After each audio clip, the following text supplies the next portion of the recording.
ধৈর্য এমন একটা জিনিস যেটা নবীদের গুণ।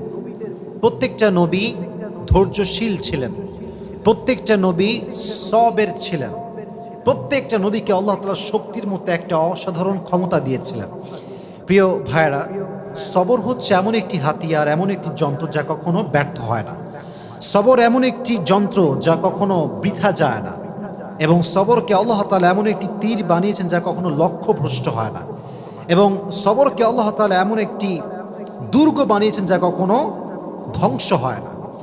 একটা বিষয় খেয়াল রাখেন, ওয়াসবিরু ইন্নাল্লাহা মা'আস সাবিরিন। আল্লাহ তাআলা বলেছেন তোমরা ধৈর্যশীল হও, এবং মনে রেখো যে সবর করে, যে ধৈর্যশীল হয়, তার সঙ্গী হয় একজন, তিনি কে?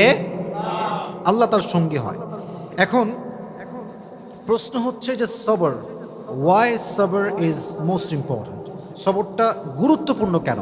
আমার চোখে চোখ রাখেন, আমি একটু বোঝাবার ট্রাই করি যে সবরটা গুরুত্বপূর্ণ কেন। আচ্ছা, একটু ফিল করেন যে আমাদের জীবনে একটা বিপদ আসছে।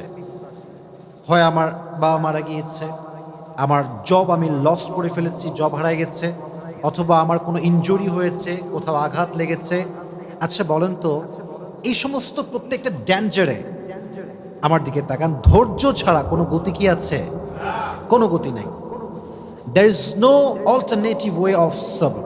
সবরের কোনো প্রকার কোনো বিকল্প রাস্তা নেই।